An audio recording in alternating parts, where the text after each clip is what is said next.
ದೈವಿಕ ಪುರುಷರ ಗುರುತುಗಳು. ದೈವಿಕ ಪುರುಷರು ದೇವರ ಸಮ್ಮುಖದಲ್ಲಿ ನಿಂತು ಆತನ ಸ್ವರವನ್ನು ಪ್ರತಿದಿನ ಆಲಿಸುವವರು. ದೈವಿಕ ಪುರುಷರು ದೇವರ ಹೊರತು ತಮ್ಮ ಹೃದಯದಲ್ಲಿ ಬೇರೆ ಯಾವುದನ್ನೂ ಯಾರನ್ನೂ ಆಶಿಸದೇ ಇರುವವರು. ದೈವಿಕ ಪುರುಷರು ದೇವರಿಗೆ ಅತಿಶಯವಾಗಿ ಭಯಪಟ್ಟು ಎಲ್ಲಾ ವಿಧವಾದ ಪಾಪವನ್ನು ದ್ವೇಷಿಸಿ ನೀತಿಯನ್ನೂ ಸತ್ಯವನ್ನೂ ತಮ್ಮ ಜೀವಿತವೆಲ್ಲ ಪ್ರೀತಿಸುವವರು. ದೈವಿಕ ಪುರುಷರು ಕೋಪವನ್ನು, ಪಾಪಮಯವಾದ ಲೈಂಗಿಕ ಯೋಚನೆಗಳನ್ನು ಜಯಿಸಿ ಯೋಚನೆಯಲ್ಲಾಗಲಿ ಮನೋಭಾವನೆಯಲ್ಲಾಗಲಿ ಪಾಪ ಮಾಡುವುದಕ್ಕಿಂತ ಸಾವನ್ನು ಅಪೇಕ್ಷಿಸುವವರು. ದೈವಿಕ ಪುರುಷರು ಪ್ರತಿದಿನ ಭಯದಿಂದಲೂ ಮನೋಭೀತಿಯಿಂದಲೂ ನಡುಗುವವರಾಗಿ ತಮ್ಮ ರಕ್ಷಣೆಯನ್ನು ಸಾಧಿಸಿಕೊಳ್ಳುವವರು. ತಮ್ಮ ಕ್ರೂಜೆಯನ್ನು ಹೊತ್ತುಕೊಂಡು ಪರಿಪೂರ್ಣತೆಗೆ ಮುನ್ನಡೆಯುವುದನ್ನು ತಮ್ಮ ಜೀವನ ಶೈಲಿಯಾಗಿ ಮಾಡಿಕೊಂಡಿರುವವರು.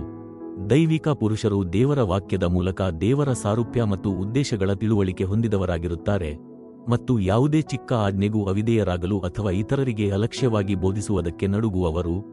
ದೈವಿಕ ಪುರುಷರು ಬಾಧೆ, ದೂಷಣೆ, ಸಂಕಟ, ತಪ್ಪು ಹೊರಿಸುವಿಕೆ, ದೈಹಿಕ ರೋಗಗಳು, ಆರ್ಥಿಕ ಕಷ್ಟಗಳು ಎಂಬ ಬೆಂಕಿಯಲ್ಲಿಯೂ ಸಂಬಂಧಿಕರಿಂದ ಮತ್ತು ಧಾರ್ಮಿಕ ನಾಯಕರಿಂದ ಬರುವ ವಿರೋಧ ಮುಂತಾದ ಸನ್ನಿವೇಶಗಳಲ್ಲಿ ದೇವರಿಂದ ಶಿಕ್ಷಿತರಾದವರು. ದೈವಿಕ ಪುರುಷರು ತಾನೇ ಮಹಾದೊಡ್ಡ ಪಾಪಿ ಎಂದರಿತು ಅತಿ ಕೆಟ್ಟದಾದ ಪಾಪಿಗಳ ಮೇಲೆ, ಕೆಟ್ಟ ವಿಶ್ವಾಸಿಗಳ ಮೇಲೆ ಕರುಣೆಯುಳ್ಳವರು, ಅವರಿಗಾಗಿ ನಿರೀಕ್ಷೆಯುಳ್ಳವರಾಗಿ ಇರುವವರು. ದೈವಿಕ ಪುರುಷರು ಪರಲೋಕದ ತಂದೆಯ ಪ್ರೀತಿಯಲ್ಲಿ ಆಳವಾಗಿ ಬೇರೂರಿ ಯಾವ ವಿಷಯವಾಗಿಯೂ ಚಿಂತೆ ಮಾಡದೆ ಸೈತಾನನಿಗಾಗಲಿ ದುಷ್ಟ ಜನರಿಗಾಗಲಿ ಯಾವ ಕಷ್ಟದ ಪರಿಸ್ಥಿತಿಗೂ ಭಯಪಡದವರು. ದೈವಿಕ ಪುರುಷರು ದೇವರ ವಿಶ್ರಾಂತಿಯಲ್ಲಿ ಪ್ರವೇಶಿಸಿದವರು, ದೇವರ ಪರಮಾಧಿಕಾರದಲ್ಲಿ ನಂಬಿಕೆಯುಳ್ಳವರು, ಎಲ್ಲಾ ವಿಷಯಗಳಲ್ಲಿ ದೇವರು ತಮಗೆ ಒಳ್ಳೆಯದನ್ನೇ ಮಾಡುತ್ತಾನೆಂದು ನಂಬಿ ಎಲ್ಲಾ ಸಂದರ್ಭಗಳಲ್ಲಿ ಎಲ್ಲಾ ಜನರಿಗಾಗಿ ಎಲ್ಲಾ ವಿಷಯಗಳಿಗಾಗಿ ಯಾವಾಗಲೂ ದೇವರಿಗೆ ಕೃತಜ್ಞತೆ ಸಲ್ಲಿಸುವವರು. ದೈವಿಕ ಪುರುಷರು ದೇವರಲ್ಲಿ ಮಾತ್ರವೇ ಸಂತೋಷಪಡುವವರಾಗಿದ್ದು ಕೋಪದ ಮನೋಭಾವನೆಗಳನ್ನು ಜಯಿಸಿ ದೇವರಲ್ಲಿ ಹರ್ಷಭರಿತರಾಗಿರುವವರು. ದೈವಿಕ ಪುರುಷರು ಜೀವಕರವಾದ ನಂಬಿಕೆಯುಳ್ಳವರು, ತಮ್ಮ ಸ್ವಾಭಾವಿಕ ಸಾಮರ್ಥ್ಯದಲ್ಲಿ ಭರವಸೆಯಿಲ್ಲದವರು, ಆದರೆ ದೇವರಲ್ಲಿ ಸಂಪೂರ್ಣ ಭರವಸೆಯಿಟ್ಟು ಆತನೇ ಎಲ್ಲಾ ಪರಿಸ್ಥಿತಿಗಳಲ್ಲಿ ಸರ್ವಸಹಾಯವನ್ನು ಕೊಡುವನೆಂದು ನಂಬಿರುವವರಾಗಿರುವವರು. ದೈವಿಕ ಪುರುಷರು ತಮ್ಮ ಸ್ವಬುದ್ಧಿಯ ಪ್ರೇರಣೆಯಿಂದ ನಡೆಸಲ್ಪಡದೆ ಪವಿತ್ರಾತ್ಮನ ನಡೆಸುವಿಕೆಯಿಂದ ಜೀವಿಸುವವರು. ದೈವಿಕ ಪುರುಷರು ಪವಿತ್ರಾತ್ಮನ ಅಭಿಷೇಕದಿಂದ ಯಾವಾಗಲೂ ದೃಢವಾಗಿ ಜೀವಿಸುವವರು ಮತ್ತು ಆತ್ಮಿಕ ವರಗಳನ್ನು ಪಡೆದುಕೊಂಡವರು. ದೈವಿಕ ಪುರುಷರು ಸಭೆಯು ಕ್ರಿಸ್ತನ ದೇಹವೆಂಬ ಪ್ರಕಟಣೆಯನ್ನು ಹೊಂದಿದವರು, ಅದು ಕೇವಲ ಗುಂಪು ಅಥವಾ ಪಂಗಡವಾಗಿರದೆ, ಮತ್ತು ತಮ್ಮ ಎಲ್ಲಾ ಶಕ್ತಿ, ಸಂಪತ್ತು, ಆತ್ಮಿಕ ವರಗಳು ಎಲ್ಲವನ್ನೂ ಆತನ ಸಭೆಯನ್ನು ಕಟ್ಟಲು ಕೊಡುವವರು. ದೈವಿಕ ಪುರುಷರು ತಮ್ಮ ನಾಲಿಗೆಯನ್ನು ಪವಿತ್ರಾತ್ಮನ ಸಹಾಯದಿಂದ ಹತೋಟಿಯಲ್ಲಿ ಇಟ್ಟುಕೊಂಡವರು ಮತ್ತು ತಮ್ಮ ನಾಲಿಗೆಗಳಲ್ಲಿ ದೇವರ ವಾಕ್ಯವನ್ನು ಪ್ರಜ್ವಲಿಸುವರು. ದೈವಿಕ ಪುರುಷರು ಎಲ್ಲವನ್ನೂ ತ್ಯಜಿಸಿದವರು, ಹಣದಿಂದಾಗಲಿ ಭೌತಿಕ ವಸ್ತುಗಳಿಂದಾಗಲಿ ಆಕರ್ಷಿಸಲ್ಪಡದೆ ಇತರರಿಂದ ಉಡುಗೊರೆ ಅಥವಾ ಕೊಡುಗೆಗಳನ್ನು ಅಪೇಕ್ಷಿಸದವರು. ದೈವಿಕ ಪುರುಷರು ತಮ್ಮೆಲ್ಲ ಲೌಕಿಕ ಅಗತ್ಯತೆಗಳಿಗಾಗಿ ದೇವರನ್ನು ನಂಬುವವರು, ಅವರ ಕೊರತೆಗಳ ಬಗ್ಗೆ ಯಾರಿಗೂ ಯಾವ ಸೂಚನೆಯನ್ನು ಕೊಡದವರು, ತಮ್ಮ ಸೇವೆಯ ಬಗ್ಗೆ ಕೊಚ್ಚಿಕೊಳ್ಳದವರು, ಮಾತಿನ ಮೂಲಕವಾಗಲಿ ವರದಿಗಳ ಮೂಲಕವಾಗಲಿ ಅವುಗಳನ್ನು ತಿಳಿಯಪಡಿಸದವರು. ದೈವಿಕ ಪುರುಷರು ಹಠಮಾರಿಗಳಲ್ಲದವರು, ಹಿರಿಯರು ಮತ್ತು ಜ್ಞಾನವುಳ್ಳ ಸಹೋದರರಿಂದ ತಿದ್ದಿಕೊಳ್ಳಲು ದೀನತೆಯಿಂದ ಹಾತೊರೆಯುವವರು, ಟೀಕೆಗಳನ್ನು ತಿರಸ್ಕರಿಸದವರು.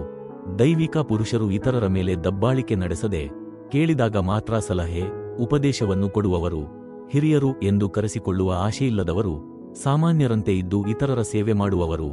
ದೈವಿಕ ಪುರುಷರು ಎಲ್ಲರೊಂದಿಗೆ ಸರಾಗವಾಗಿ ಹೋಗುವವರು, ಇತರರಿಗೆ ತೊಂದರೆಯಾಗದಂತೆ ನೋಡಿಕೊಳ್ಳುವವರು.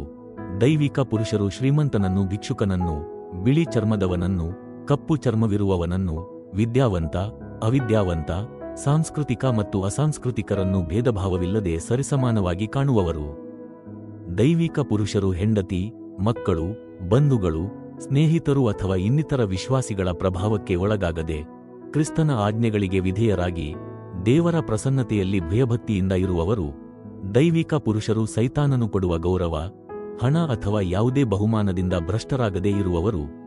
ದೈವಿಕ ಪುರುಷರು ಭೂಮಿಯ ಮೇಲೆ ಯಾವ ಮನುಷ್ಯನನ್ನು ಮೆಚ್ಚಿಸಲು ಇಷ್ಟಪಡದವರು, ದೇವರನ್ನು ಮೆಚ್ಚಿಸಲು ಅಗತ್ಯವಾದರೆ ಎಲ್ಲಾ ಮನುಷ್ಯರನ್ನು ಎದುರು ಹಾಕಿಕೊಳ್ಳಲು ಹಿಂಜರಿಯದವರು. ದೈವಿಕ ಪುರುಷರು ತಮ್ಮ ಅಗತ್ಯತೆ, ಸ್ವಂತ ಸೌಕರ್ಯಗಳಿಗಾಗಿ ಮೊದಲ ಪ್ರಾಶಸ್ತ್ಯವನ್ನು ಕೊಡದೆ ದೇವರ ಮಹಿಮೆಗಾಗಿ, ಆತನ ಚಿತ್ತಕ್ಕಾಗಿ, ದೇವರ ಸಾಮ್ರಾಜ್ಯಕ್ಕಾಗಿ ಮೊದಲು ಆದ್ಯತೆಯನ್ನು ಕೊಡುವವರು.